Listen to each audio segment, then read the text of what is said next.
Вот сегодняшний штраф оплатил, и еще предыдущих.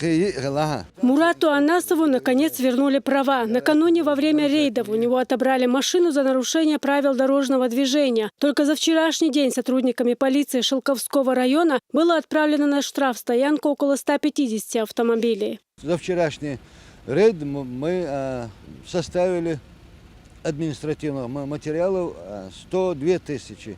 Еще не прибывшие у нас есть, и дополнительно будут составлены. И наложены штрафы, на данный момент наложены штрафы 72 тысячи рублей. С начала года нами составлено административного материала 2850 административных материалов. Наложено штрафов 3 миллиона 100 тысяч рублей. Взыскано из них 1 900 000.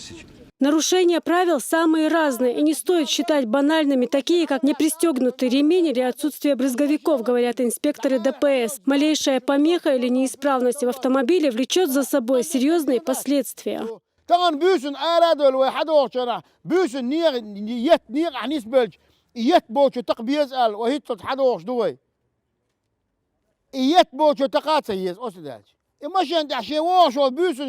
по 50 километров, 40 километров, 60 километров. Вошел машин, вошел, стаге, любое время машин сослорю, любой помех дали.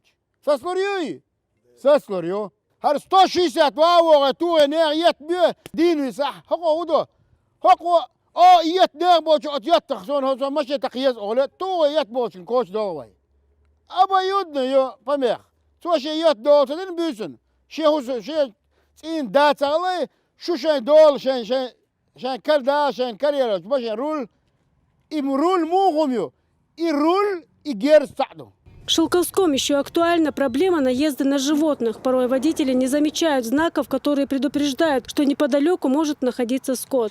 На самом деле скот должен быть отгорожен от трассы высокой насыпью и глубокими ямами. Однако во многих случаях животные предоставлены сами себе и так и лезут под колеса автомобиля, чем вызывают аварийную ситуацию на дорогах.